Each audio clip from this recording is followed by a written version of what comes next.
Salut à tous, ravi de vous retrouver sur canaltour.com. On se retrouve pour un nouveau quintet, celui de ce jeudi 12 janvier sur l'hippodrome de Cagnes-sur-Mer. Il s'agira du toujours très attendu et convoité prix de la Côte d'Azur, une épreuve estampillée groupe 3. Vous l'aurez compris, les trotteurs de qualité sont au départ de cette rencontre. Mon préféré sera le numéro 10, Balbir. C'est vrai qu'il n'a pas couru depuis le mois de novembre, c'est un cheval qui est toujours présenté à bon escient. Il affiche d'ailleurs 20 succès en 27 courses courues. Il a été préparé en conséquence pour ce rendez-vous. Il sera d'ailleurs déféré les postérieurs pour ce bel engagement au premier échelon. À mon avis, il peut faire l'arrivée et s'imposer d'entrée de jeu.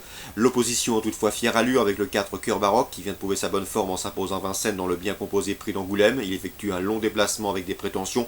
Le 13 Viking Blue est un cheval de classe. Il s'est permis le luxe de signer 10 victoires consécutives de juin 2015 à janvier 2016. Sa forme est optimale. Il vient d'ailleurs de signer 2 succès consécutifs sur ce même tracé cagnois. Malgré son rendement de distance, il peut jouer la victoire et sera encore plus performant s'il pouvait s'installer en tête. Un cheval dur à l'effort qui aime animer bon train les courses auxquelles il participe. Le 5 Apollon de Cassis mérite également que l'on s'attarde sur sa candidature. Le cheval, lors de son unique sortie à Cagnes, s'est imposé le mois dernier sur le tracé qui nous intéresse. Ici, dans ce lot, je le pense capable de bien faire, d'autant qu'il sera déféré des 4 pieds pour ce rendez-vous. Ensuite, pour les places, on pensera au numéro 11, Baby Lou Max, un cheval qui a prouvé à maintes reprises qu'il faisait partie des meilleurs de sa promotion dans la région. Sachez qu'il se plaît à Cagnes. D'ailleurs, 13 de ses dernières courses sur cette piste, eh bien 11 de ses 13 dernières courses sur ce tracé cagnois ont été couronnées de succès. Sachez également qu'il est performant pieds nus. Il affiche en effet 5 victoires et une place de deuxième en autant de sorties. Déféré les 4 pieds, malgré son rendement de distance, c'est un choix prioritaire. Le 6, Timbal mérite crédit, c'est une jument de qualité. Sachez qu'en dernier lieu, elle luttait encore pour une 4e ou 5e place lorsqu'elle s'est montrée fautive à l'entrée de la dernière ligne droite. C'était à Vincennes et dans une épreuve de bonne facture, bien composée, puisqu'il s'agissait du Critérium Continental, preuve de sa qualité. À mon avis, dans ce lot, elle peut venir corser les rapports. Ensuite, on retiendra plus loin le numéro 1, The Last Ticket, qui reste certes sur 2 disqualifications, mais qui auparavant avait pris une bonne 3e place dans un groupe 3 devançant notamment Apollo de Cassis qu'il retrouve ici. C'était fin septembre. Attention également au numéro 9, Zonguldak qui font déjà 3 succès dans les quintets, 2 à Vincennes, l'autre sur l'hippodrome de Feur. Sachez également que le cheval termine 2e d'un groupe 3 courant mars sur ce tracé cagnois. Mieux vaut donc s'en méfier pour l'obtention d'un accessite à belle cote. Résumé chiffré, le 10 Balbir, le 4 Cœur Baroque, le 13 Viking Blue, le 5 Apollon de Cassis, le 11 c'est Baby Lou Max, le 6 Timbal pour une cote, ensuite le 1 et le 9. Suite du programme à Cagnes, dans la première je vous conseille en priorité le 103 Bout de Goël. L'opposition dans ses cordes, 6 ans, défie en effet ses aînés avec une belle chance de victoire dans cette course réservée aux drivers amateurs. Il bénéficiera d'ailleurs des services de Sophie Blanchetière, très confirmée en pareille société.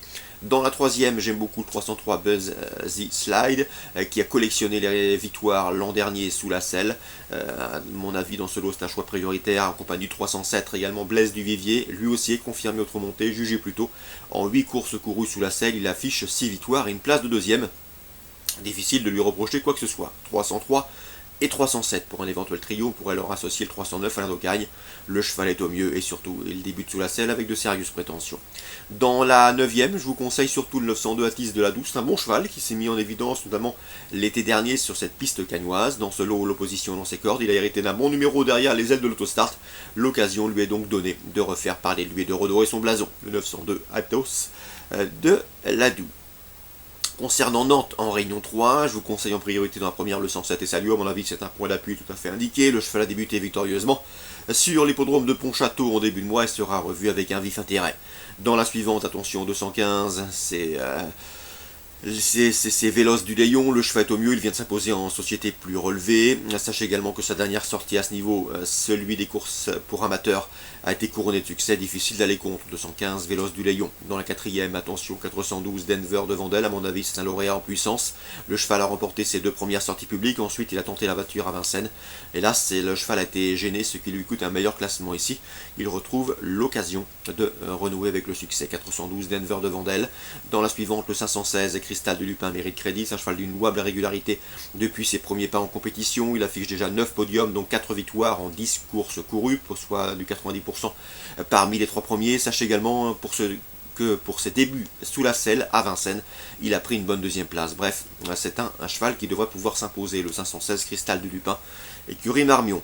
Enfin, dans la 8e, je sais que Johan Lemay est confiant que le 811 Angel Hearst, un cheval qui ne cesse de collectionner des bons résultats, il est toujours au mieux. Et une nouvelle fois, il devrait faire sa course et terminer à l'arrivée de cette course.